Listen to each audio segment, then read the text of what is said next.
Hi, everybody. Welcome back to this episode of Ordinary People, where we look at people from the Bible and how they are just like you and me. My name is Brenda Mayer.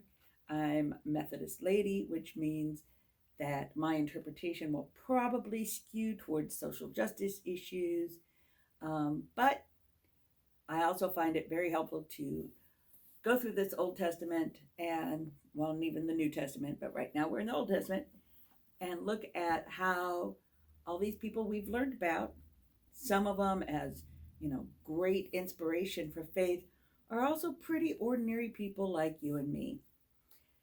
I will be using the NIV of the Bible, New International Version. And so if I read something, when I read something, and if it's a little different in yours, check your version. Um, and we are going to go ahead and get started today with Lot. Last week we did Abraham, and Lot is Abraham's nephew. Lot's father died before Abraham actually even left the country of Ur. And so here we go. We're going to start in the 13th chapter and of Genesis, and we're going to start here. We'll go ahead and start at the first verse. So Abram went up from Egypt to the Negev with his wife and everything he had, and Lot went with him. Abram had become very wealthy in livestock and in silver and gold. From the Negev, he went from place to place until he came to Bethel, to the place between Bethel and Ai, where his tent had been earlier, and where he had built first an altar. There Abram called on the name of the Lord. Now Lot, who was moving about with Abram, also had flocks and herds and tents, but the land could not support them while they were together, for their possessions were so great that they were not able to stay together. And quarreling arose between Abram's herders and Lot's. The Canaanites and Perizzites were also living in the land at that time. So Abram said to Lot, "Let's not have any quarreling between you and me, or between your herders and mine, for we are close relatives. Is not the whole land before you? Let's part company. If you go to the left, I'll go to the right. If you go to the right, I'll go to the left." Lot looked around and saw that the whole plain of the Jordan toward Zoar was well watered, like the garden of the Lord, like the land of Egypt. This was before the Lord had destroyed Sodom and Gomorrah. So Lot chose for himself the whole plain of the Jordan and set out toward the east. The two men parted company. Abram lived in the land of Canaan, while Lot lived among the cities of the plain and pitched his tents near Sodom. And then we're going to go to chapter 19. And we're going to go to chapter 19, verse 12. And this is when the angels are in the protection of Lot. And this is after the fight with the local men of the city. And the angels, the two men, said to Lot, "Do you have anyone else here, sons-in-laws or sons or daughters or anyone else in the city who belongs to you?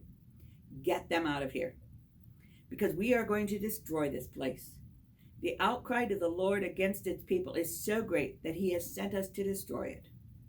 So Lot went out and spoke to his sons-in-laws, who were pledged to marry his daughters. He said, "Hurry and get out of this place, because the Lord is about to destroy the city." But his sons-in-law thought he was joking. With the coming of dawn, the angels urged Lot, saying, "Hurry, take your wife and your two daughters who are here, or you will be swept away when the city is punished." When Lot hesitated, the men grasped his hand and the hands of his wife and of his daughters and led them to safety out of the city, for the Lord was merciful to them. As soon as they had brought them out, one of the angels said to them, "Flee for your lives. Don't look back, and don't stop anywhere in the plain. Flee to the mountains, or you will be swept away." But Lot said to them, "No, my lords, Please, your servant has found favor in your eyes, and you have shown great kindness to me in sparing my life. But I can't flee to the mountains. This disaster will overtake me, and I'll die. Look, here's a town near enough to run to, and it is small. Let me flee to it. It is very small, isn't it? Then my life will be spared. And the angel said to him, Very well, I will grant this request too. I will not overthrow the town you speak of, but flee quickly, because I cannot do anything until you reach it. And the town was called Zor. And that is what we're looking at. Lot. He's an interesting fellow, and you don't get really a lot about him. There's one more story a little later on, post apocalypse to Sodom and Gomorrah. But these two, I think, kind of best demonstrate who Lot in some ways was. Unfortunately, so very much like us. When you look at the first story, he's got his uncle. They're both very wealthy people at this time. And Abram is being very generous and is loving and says, we're just too much for the land, So he's thinking about the people that are already in there, Abram is. And he says, let's split this up. I'll go one way, you go the other. And in that way, we're not overtaxing the land, we're not overtaxing the people, and our people won't fight amongst themselves. What a great idea. What I wonder about is Lot, though, is he looks over the land and he's like, wow, this area is really nice. It's got lots of towns. It has lots of pasture. It's green. And so, you know what? I'm going to take it. Abram can figure out what to do, but I'm taking the nice stuff. So it's a very self-centered move. Despite his wealth, he's still thinking more about what is going to be of personal benefit to him, as opposed to Abram in here, where he's thinking about the land and the people. And then you get to Sodom and Gomorrah, and there's Sodom, and he's in Sodom, and the angels have come to warn him. They actually were trying to find their 10 righteous people in the city so that they wouldn't destroy it, which was obviously an abysmal failure. And what does Lot do? They're like, okay, let's go. Well, Lot does think of his sons-in-laws because, otherwise his daughters will be very unhappy, right? Goes to them, tries to get them to come. They won't come. And the angels are like, okay, you have to leave now. And so he dilly-dallies around, probably gathering up things that he thinks are important. The gold, the silver that he has in the house, maybe a change of clothes, maybe some food, whatever. He's not trusting God about all of this. He's just like dilly-dallying. And the angels are finally like, you got to go now. And they grab him and take him to the edge of the city. Okay? And then they're like, you have to run now. Go to the mountains where you'll be safe. And even then, he complains, I can't go to the mountains. He gives the excuse that it's going to be, that whatever trouble is coming is going to run over them into the mountains. When the angels specifically tell them, if you go to the mountains, you'll be safe. He whines about going to this other town instead. It's another example of some very self-centered thinking. He's not running out right away because he's worried about whatever it is that he's trying to gather up. It's obviously more important than the urgent words of the angels. And then when the angels tell him where to go to be safe, he doesn't like that. He doesn't want to do that. So he, again, you could say he's bargaining, but, in a way he's coming off in this self-centered way saying, I can't do that. I won't be safe there, when he's been told he'll be safe. So another kind of self-centered, I don't want to do that.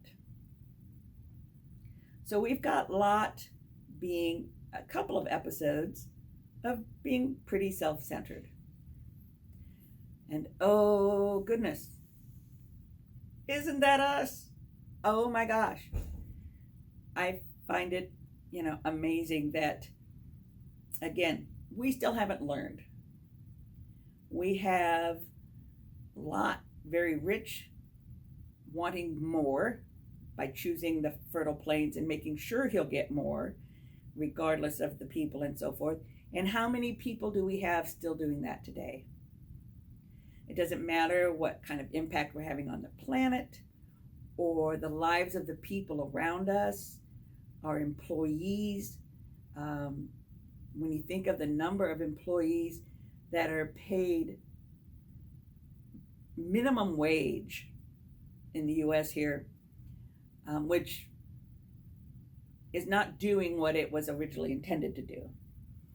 The original thought with the minimum wage was that a person could live on that, pay for housing and their family. And that was back when they were still thinking of the centered family, with mom, dad, kids. And it hasn't done that. It has not kept up in any way. It hasn't been raised in years. So obviously it's not doing its function. But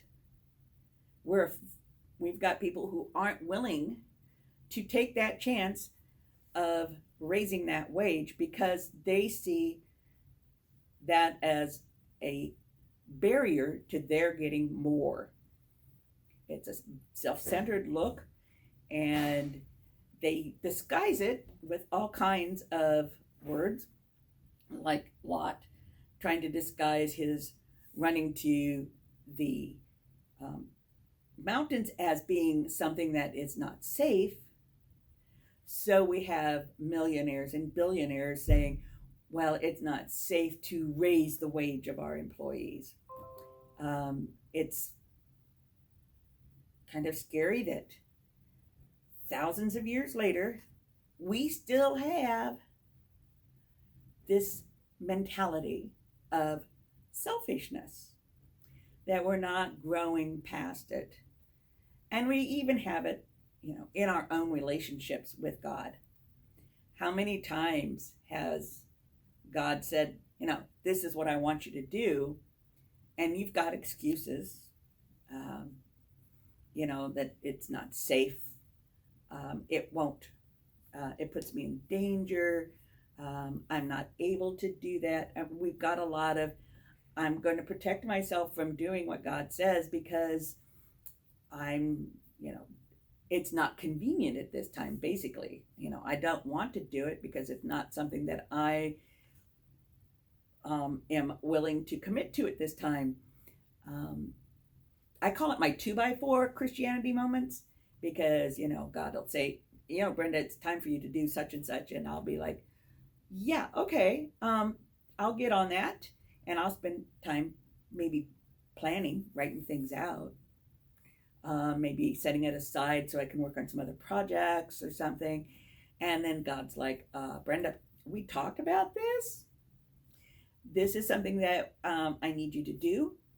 And I'm like, yeah, I'm getting to it. See, I have a plan. I'm working on a plan, and continue to work on the plan.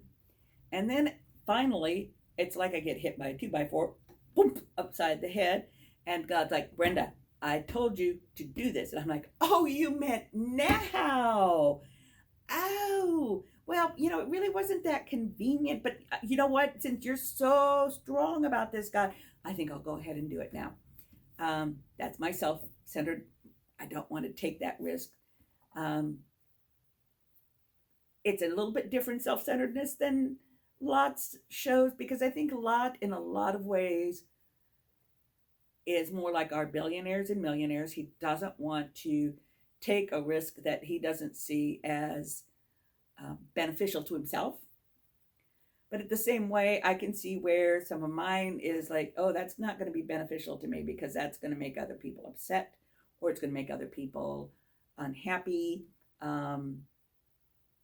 So yeah, being selfish is something that I think instead of trying to squash in ourselves, we've learned to master in a great way. And unfortunately, way too well in the US. And I speak from the US because I'm not familiar with millionaires and billionaires in other countries. I do know, of ones here in this country by name and by what they owned and tell us about. And I wonder sometimes, how that really reflects us as Christians when we have so many people claiming to be Christian, but our behavior is very self oriented. We don't want someone to learn something from a book that we object to because we object to it. And so our view counts. Or we don't want someone to have certain health care because we object to it. And so our view counts. It's a very self centered approach to Christianity and to God. And I wonder how much we really need to step back and look at the decisions that we're making and look at the words of Christ, who first says, the first commandment being to love the Lord your God with all your heart, with all your soul, with all your mind, all your strength. And the second to be like it, to love your neighbor as yourself. Are we being loving in these selfish moments of saying, I believe this or I want this, so you can't have it?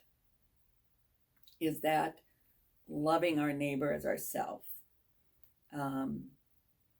The fact that we might feel we have the self-discipline to not expose ourselves to these items doesn't mean that we have the love in our heart to accept others where they are. And that's what Christ did. Wherever they were in their path, he didn't demand that you meet me here on the plane where I believe. And so that is where we need to start, I think, with our faith, with ourselves, and with looking at these ordinary people in this wonderful book. If we take nothing else from this book but the two commandments, the love your God and the love your neighbor as yourself, and then how these other people were perfectly ordinary, we have a place to start. We're ordinary. These guys were all ordinary, even though they got a place in this fantastic book, right? They have a place there. What's our place? And so, we've looked at blame throwing. We've looked at being influenced by marketing. We've been looking at sibling rivalry. We've looked at, cowardice. And it all comes down, I think, in some ways to the same thing, loving our neighbor as ourselves. And we'll be looking at that more and more as we go through this. I hope that you are enjoying this series. I hope that you will, give me some feedback or maybe an idea that I didn't think of. I'd be more than interested to hear your interpretation of the ordinary part of people in the Bible. I find it fascinating that we haven't changed that much, that people are still people. And I hope that you are having a lovely day. Although I can tell you that here where I'm at, it's probably as cool as Satan's guest house. It's not comfortable for me outside. Somebody else may like this, but not me. But you know what? I know that people do. So I will love them and tell them to enjoy it and be glad that I have the opportunity for air conditioning. I hope that you will come back and see us next week as we continue our journey through all the ordinary people in the Bible. Thank you. Bye.